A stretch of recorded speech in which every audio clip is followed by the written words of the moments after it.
I'm going to do something that should have been done decades ago. I'm going to teach sex ed to senators.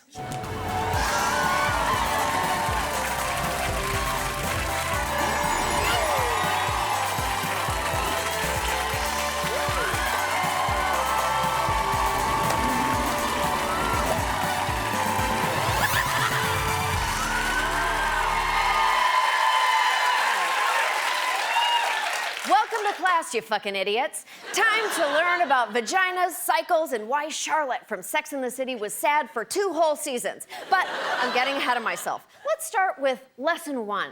We don't know we're pregnant the moment it happens. Eric Johnston, an attorney who helped draft the Alabama bill, thinks a man and woman can have sex and go straight to a clinic to determine if she's pregnant. First off, you gotta give her 6 minutes to clinch her way to a toilet, otherwise she's gonna get a UTI and ruin an exam table. Secondly, that isn't how it works. The most sensitive pregnancy test can't detect anything until 8 or more days after fertilization, so if you're gonna be a psycho about it, wait 10 days and then buy her a bouquet of pea sticks like a gentleman.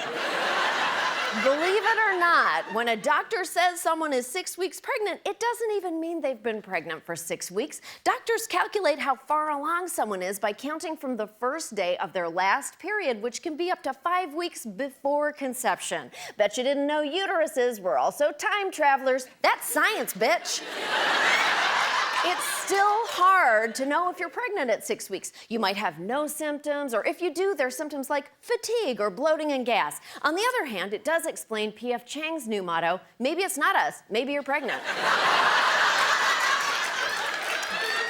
Our next lesson goes out to Ohio Rep. John Becker, who hates logic as much as he hates women.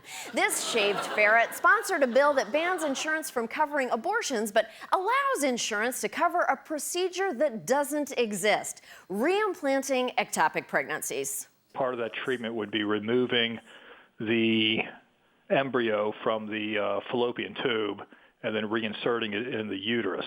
So that's defined as not an abortion under this bill. Class is in session, dummies. You can't reimplant an ectopic pregnancy, you old tragic Kenneth from 30 Rock. Becker's ignorance is going to kill people. Ectopic pregnancies are almost never viable. They are very dangerous and they can't be treated via close-up magic. An ectopic pregnancy happens outside the uterus, most likely in one of the fallopian tubes, but occasionally in other places such as the ovary, abdominal cavity, or cervix. Never, regardless of what your childhood bully told you, does an ectopic pregnancy happen in the butt. Except for Lindsey Graham, he was born out of butt. That's why he looks like that. Anyway, I assume the only ultrasound John Becker has ever seen is the one IHOP tweeted this weekend. I have so many questions, but I'm imagining this. So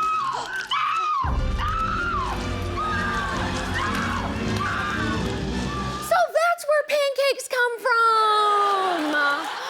These bills aren't just legislating abortions. According to the Georgia law, if a woman has a miscarriage, she could be investigated to determine whether she received an abortion. What the people who wrote this law clearly don't understand is miscarriage is incredibly common. About 10 to 20% of known pregnancies end in miscarriage. Pregnancy loss can be devastating. Imagine if people were also forced to go through an unnecessary investigation.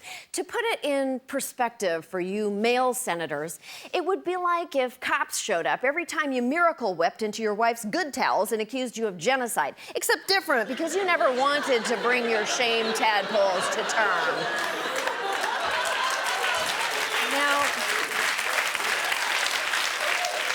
here's the lesson every single legislator should learn before writing abortion laws. What even is an abortion? Even politicians on the left don't seem to know the answer. Do you believe that a woman should be able to terminate a pregnancy up until the moment of birth? Look, I think that happens very, very rarely, and I think this is being made into a political issue. Okay? So I think it's rare. It's being made into a political issue. Rare. It is non-existent. You can't have an abortion at the moment of birth. Uncle Mothballs here isn't the only one getting it wrong.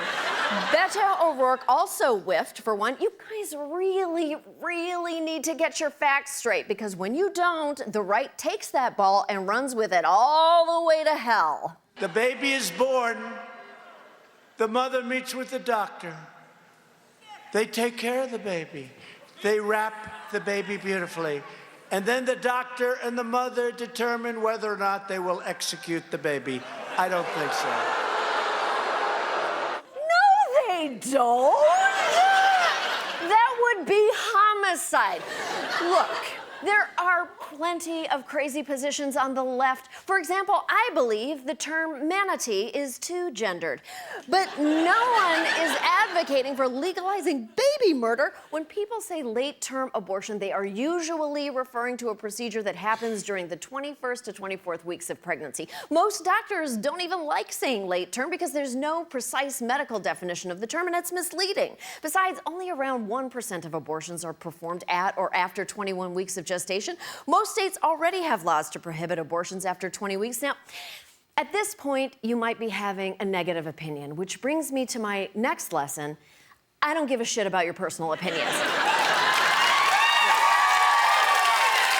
Here's another lesson. Birth control and morning after pills also aren't abortions, but they're being regulated like they are anyway. In Ohio, meanwhile, Republicans are proposing a bill to prohibit private insurance companies from covering abortions, but could also limit access to birth control. When you get into contraceptives and abortifacients, that's clearly not my area of expertise. But I suppose if it were true that what we typically know as the pill would be classified as an abortifacient, then I would imagine the drug manufacturers would reformulate it so it's no longer an abortifacient and strictly a contraceptive. Here's what John Becker should have said. That's, clearly not my area of expertise. Stop there! Stop right there!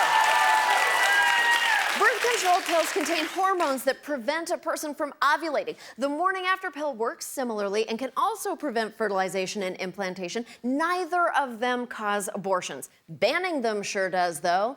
Look, I have to wrap up because I gotta go teach gym for senators. Look. These laws are designed to oppress and control and ultimately overturn Roe v. Wade. And if they succeed, they will directly result in death and poverty for women and other vulnerable people. But it is especially fucked up that the people doing the regulating wouldn't recognize a vulva if it bit them in the face. Oh, yes, I forgot to tell you this one thing. They all bite. We'll be right back.